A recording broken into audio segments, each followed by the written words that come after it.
tem um assunto meio pesado agora, né, pra gente matar aqui a nossa live, envolve pai e filho. Eu fico muito chateado quando eu vejo treta de pai e filho, mãe e filho, porque realmente não é aquilo que nós estamos acostumados, né, e envolvendo ainda famosos, no caso, o cantor Latino, que tá irreconhecível, ele mexeu tanto no rosto aí, que eu nem reconheci o Latino quando o Leque colocou na abertura, na nossa escalada, a foto dele. Mas enfim, é o Latino, tá, gente? Eu garanto pra vocês que é o mesmo cantor latino que nós conhecemos. Brincadeiras à parte, o Latino vem a público com uma história assim terrível, dizendo que está sendo extorquido, chantageado pelo próprio filho há anos. E aí você vai entender a história da seguinte maneira: esse filho do Latino seria dependente químico, é um cara que tem problema com drogas e também com álcool, né? E o Latino não teria sido um pai presente ao longo aí desses anos de relação. Ele descobriu né, que era pai desse menino, né, depois já de crescido, não foi algo que ele soube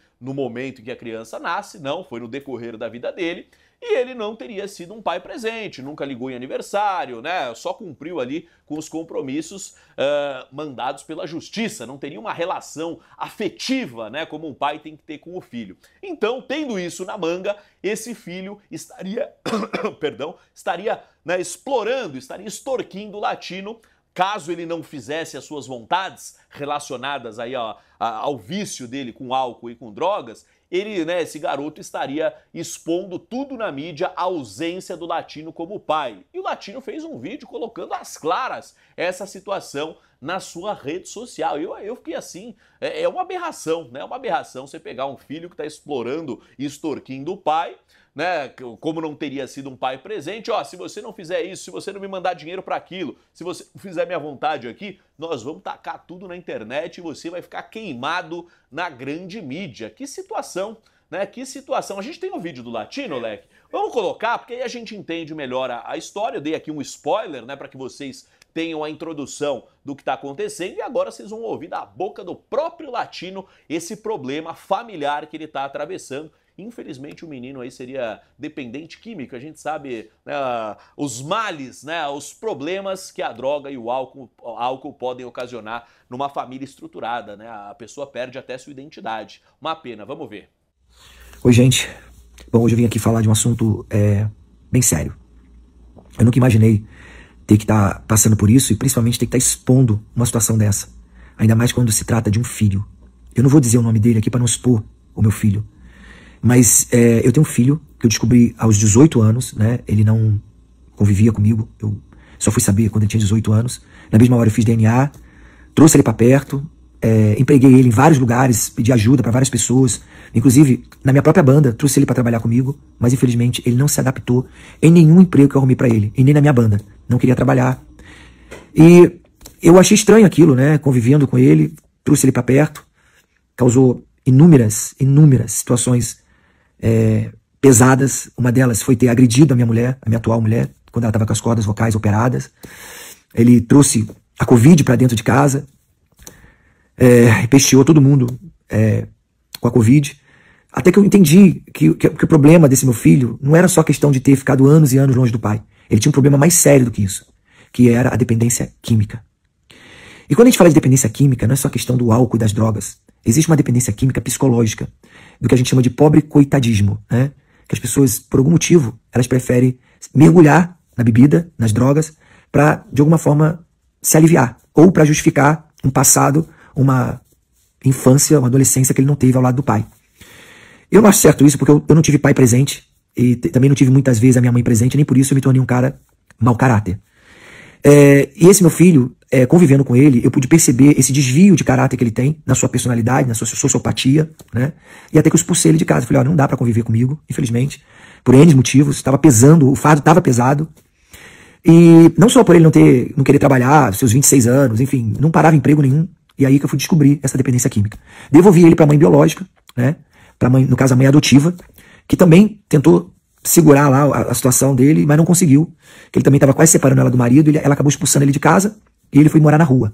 Quando ele foi morar na rua, mais uma vez, eu por pena trouxe ele de volta para morar na minha casa. E aí ele causou inúmeras situações pesadas e desconfortos aqui em casa, que eu não podia segurar mais ele aqui, né? Eu não podia estar ensinando o menino a dormir todo dia, meio-dia, acordando, trocando a noite pelo dia, sem querer estudar, sem querer trabalhar.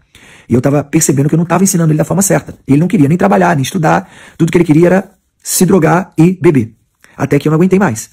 Fui lá, liguei pra mãe biológica dele, conversei com ela, e aí ela foi, mais uma vez, falou, não, vamos tentar ajudar mais uma vez. Poxa, eu acho que dessa vez vai, vou levar ele pra igreja, vou tentar ver o que a gente consegue pra tentar salvar essa alma, que é uma alma que, infelizmente, tá destruída pelo alcoolismo.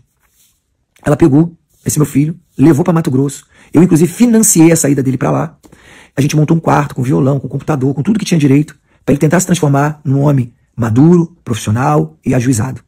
Ela empregou ele numa lanchonete que ela tinha lá, né? Mas, infelizmente, não deu certo. Ele queria chegar meio-dia pra trabalhar, pra sair às 4 da tarde, não tinha empatia pela mãe, não tinha empatia pelas coisas que tinha que fazer em casa, até que ela descobriu que ele estava, mais uma vez, bebendo, enchendo a cara, guardando as garrafas de vodka debaixo da cama dele. A gente tem N vídeo, a gente tem um dossiê inteiro sobre essa história e os problemas que esse menino causou, não só na nossa vida, mas por não deixar a gente ajudar ele. Porque tudo que a gente queria era poder ajudar esse menino. Tudo. Inclusive eu cheguei a financiar, falei pra ela, olha, se quiser um psicólogo, se ele quiser se internar, eu financio isso pra ajudar. Eu quero fazer com que esse menino tome juízo. A gente precisa ajudar esse menino. Até que chegou no fim da linha. Ela pegou ele num bar, bebendo, aí ela foi tirar satisfação com ele, e ele foi lá mais uma vez e agrediu a mãe dele, tentou agredir o padrasto em palavras, em gestos, e enfim, fazendo escândalo no bar. Todo mundo ficou olhando pra mãe dele, achando que ela era a víbora da história, mas não sabe os problemas que ele estava causando por não querer se consertar, por não querer melhorar. Aí, enfim, com tudo isso, ela acabou chamando a polícia, enfiou ele dentro do ônibus e mandou ele embora, e ele foi pra Santa Catarina atrás de ajuda de outras pessoas que me conhecem, né, e que de alguma forma se sentiu na necessidade de ajudá-lo. Mais uma vez, ele causou problemas e ele teve que sair dessa casa de alguns amigos nossos para tentar arrumar um emprego. Por que eu tô fazendo esse vídeo aqui para vocês? Porque eu tô cansado de ser extorquido pelo meu filho. Eu não aguento mais. Ele vivia dizendo que se ele quisesse abrir a boca para falar mal de mim, as pessoas poderiam acreditar nele, porque é um filho, as pessoas iriam acreditar no filho. E eu passei a vida inteira dando dinheiro para ele, porque eu não queria primeiro que as pessoas vissem que ele era um mau caráter, né? Porque eu não queria que as pessoas o julgassem. E não queria que as pessoas o maltratassem, porque eu não queria que ele passasse pelo que eu passei na minha vida. Então eu fui sempre aguentando firme, aguentando firme, aguentando firme. E aí chegou uma hora que eu falei, não, chega. Chega, porque eu tava entendendo que eu não estava, de alguma forma, criando ele da forma que ele deveria ser criado. Que é conversar, instruir ele de arrumar um emprego, de trabalhar, de ter uma vida digna. Eu tava só financiando as loucuras. E eu tava entendendo que esse dinheiro, ao invés de ir pro sustento dele, estava indo pro álcool, pras drogas e etc. Até que eu tive que parar. E parei de ajudar, até porque um menino de 27 anos deveria estar trabalhando, estudando, fazendo alguma coisa, né? E como eu descobri ele aos 18 anos, é óbvio que eu não tive essa convivência na sua adolescência, no momento que talvez um pai fosse mais necessário. Então eu acabei absorvendo essa culpa, entendeu? E talvez seja por isso que eu fiquei financiando a vida inteira essa condição de pai à distância, que não quer ele junto, porque sabe que ele é problemático, mas de alguma forma queria ajudar. Só que problemão, né? Complicada a situação. Eu vi muita verdade no depoimento do Latino.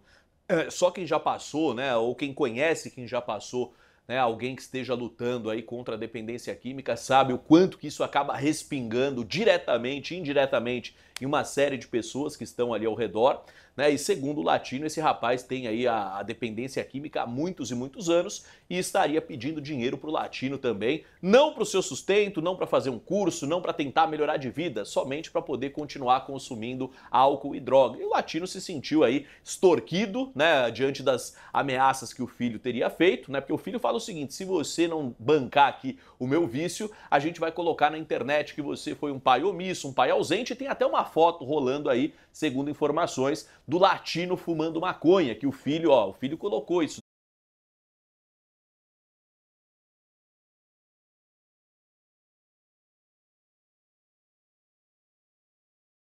na discussão e não é também motivo para você fazer nenhum tipo de extorsão com o seu próprio pai, né? Se ele tem mágoa do pai... É um pai ausente, Brunão? A Kelly Key teve uma filha com ele, o Latino tem 12 filhos. Se esse menino vier à tona e falar, o Latino não criou os filhos, não é novidade, amor. Se ele teve uma filha com a Kelly Key, um dos 12 foi de um casamento com a Kelly Key, ele cagou e andou pra ela. A menina foi criada pelo padrasto, né, que é o marido da Kelly Key, considera ele como pai. Não vai ser surpresa nenhuma, Bruno. Mas nesse caso, ele diz que conheceu o menino com 18 anos, né? Então, no período de formação do caráter, ele não esteve presente. Então, ele não tem culpa, né, de não ter participado da criação do menino. Laços afetivos, a gente vê claramente que não existem. Ele nem fala com carinho do filho, né? É natural que eles se afastaram e tal, e não tem esse vínculo, tem o vínculo sanguíneo, mas não tem o laço afetivo. Agora, também não dá pro Latino ficar bancando o menino, porque senão vai ser exposto na internet. Aí eu acho que ele fez bem pra dar um basta. Contar logo, né? Conta logo que você fica livre de chantagem e de extorsão. Agora, muito triste você ver que a extorsão parte de um filho, né, em relação a um pai. Aí o mundo tá chegando num nível assim de aberração extrema, né? Como é que um filho ameaça o pai de queimar a reputação do pai, que tem uma carreira pública, né, tem uma vida artística, para poder consumir droga e álcool, né? Ou você me dá grana para eu bancar meu vício, ou você vai se lascar porque eu vou expor absolutamente tudo. E tem que internar esse menino, Bruno, porque é um menino jovem, bonito, tem o futuro todo pela frente, 27 anos. Parece, né, o né? Latino. Parece muito com o pai, mas está viciado, então talvez não é nem ele com a livre consciência, mas por causa da droga, né, do álcool, não consegue nem fazer mais escolhas, porque só quer dinheiro para usar. Então tem que internar, não tem outra solução.